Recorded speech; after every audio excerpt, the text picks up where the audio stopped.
আসসালামু আলাইকুম। কিছু মানুষ পাবেন যে আপনি কার সাথে চলবেন, ফিরবেন, কার সাথে বন্ধুত্ব গড়বেন, সেই বিষয়ে নাক গলাবে। আপনাকে বলবে, "অমুকের সাথে বেশি চইলো না, সে ভালো না, সে এটা, সেটা।"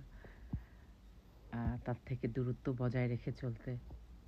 অথচ আপনি দেখবেন যে সে কিন্তু খুব ভালো সম্পর্ক সেই মানুষটার সাথে মেইনটেইন করছে। আপনাকে বলছে তার থেকে দূরে থাকতে, কিন্তু সে কিন্তু গলায়, গলায় মিল লাগিয়ে রেখেছে।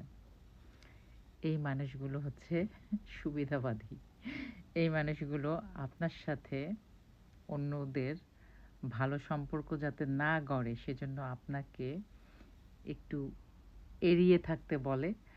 তখন সেই স্পেসটা সে নেওয়ার চেষ্টা করে। কিন্তু আপনাকে কৌশলে এমন একটা ভাবে বোঝাবে যে আপনি যেন সে আপনাকে হেল্প করছে, ভালো পরামর্শ দিচ্ছে যাতে করে আপনি সেই ব্যক্তির কাছ থেকে দূরে সরে থাকেন।